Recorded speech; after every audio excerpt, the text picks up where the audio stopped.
Mega loud shoutout everyone. This is Rebecca from the Team Bisaya Legends. Magandang umaga, magandang tanghali, hapon o gabi sa lahat po ng makikinig at manunood nito. Well, anyway guys, gusto ko pong i-congratulate ang ating Dapper Squad na nakasanayan kong tawagin Kuyang Dap. Kuyang, congratulations to you. Kahit man ikaw ay manatili sa iyong lumang channel dito sa YT, ako ay patuloy na iyong tagahanga. But then, I am looking forward sa mga pakulo mo dito sa bago mong hahawakang channel. And I'm sure it will be the best the way you used to. Well, konting maritesan lang, no? Kung paano ba kami naging magkaibigan ng Kuyang. Actually guys, ang ating Kuyang po ay isa sa mga hinahangaan ko. At talagang minsan nakakakaba na pag si Kuyang na yung nakakausap mo. Pag andun ka sa walwalan, no? Dahil hindi mo alam kung ano nga ibubungad niya sa iyo. But then I appreciate dahil ang ating Kuyang, yes, napaka-professional, napaka-flexible, at napaka-poging layot niyan.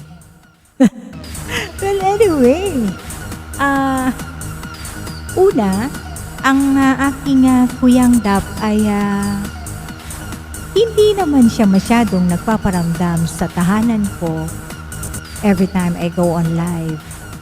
Nakikita ko siya lagi sa tahanan ng aking kasama lagi sa pagla-livestream sa Team Bisaya. At doon pag nakikita ko ang kanyang pangalan, hindi ako maniniwalang ang isang dapper ay nandiyan. So, I kept quiet muna, no? Hindi ko muna siya na isa-shout out, ganon. But deep inside me, nagpapasalamat ako at parang na-overwhelm ako every time nababasa ko ang kanyang pangalan dyan sa baba. Yes. And dahil nga ang ating Kuyang Dap ay napaka-down to earth, napaka-humble niyan, at napaka-magaling sa pakikipagkapwa-tao.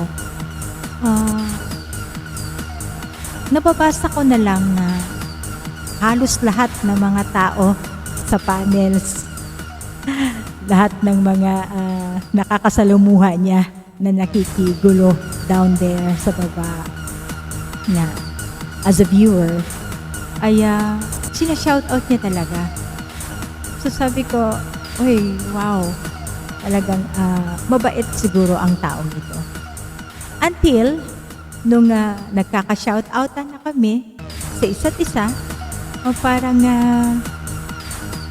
naano ako na natuwa na ako ay pinansin ng isang Dapper Squad. So,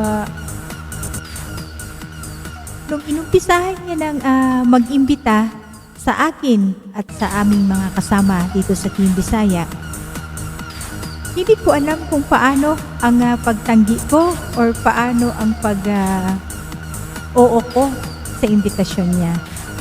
Well, hanggang sa nagkakatsikahan na kami through PM at talagang naramdaman ko naman na he is sincere from inviting us, from inviting me, at tinuturuan niya ako na ganito, Lola, ganyan ang gagawin mo. Yes, Lola po ang tawag ng ating Kuyang sa akin. Well, anyway, wag na kayong maintriga dyan. May kwento about dyan. But then, thank you Kuyang. Sa lahat ng mga tumatawag na Lola dito sa akin sa YT. Sa'yo lang ako hindi na-offend. Anyway, ipagpatuloy ko. So, ganun ang mga nangyayari, no? Hanggang sa napagbigyan ko ang ating Kuyang Dapper. Hindi man siya on live, but then nagawa namin ng paraan na ako ay kahit papano maging parte ng isa sa mga live stream niya. And that very moment, pag nire-replay ko siya, until now nire-replay ko pa eh. Kasi gusto ko, next time, pag ako ay nasa live stream na niya, actual yung ako na talaga, hindi yung nadadaan sa recording. Gusto ko ay maayos yung galaw ko doon. Dahil sa mga nakakakilala sa akin, this is me eh. What you see is what you get. Hindi ko alam kung paano akong tatanggapin ng mga viewers ng ating Kuyang Dap at ng kanyang mga kasamahan sa panel pag dumating yung panahon na pwede na akong umakyat sa kanya, actual, no? So, ganun guys. At talagang madaling salita, hindi ko pwedeng i-refuse ang ating Kuyang Dap unless hindi ko talaga kaya.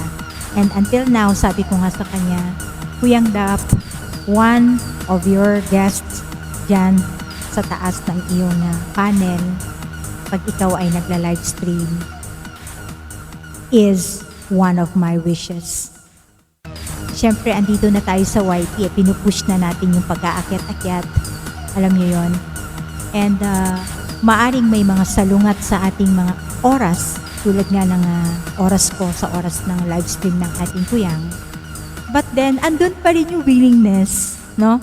Andun pa rin yung excitement na one day soon, gagawa talaga ako ng paraan na ako ay makaakyat sa aking Kuyang Dap. Kuyang, lagi ko sinasabi sa iyo, hindi na ako magpa-promise kasi ang dami ko nung naudlot ng mga promise.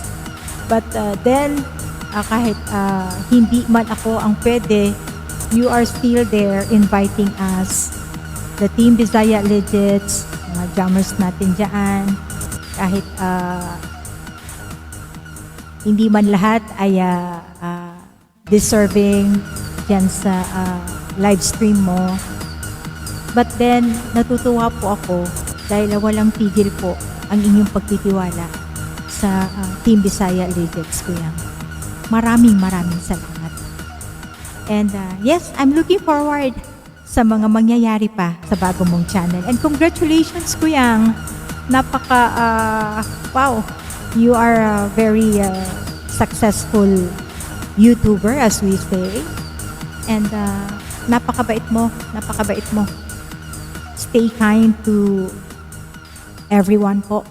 And napaka down to earth mong tao. Parang ako yung nahihiya sa sarili ko na laging naiimbitahan ng isang dapper squad dito sa YT.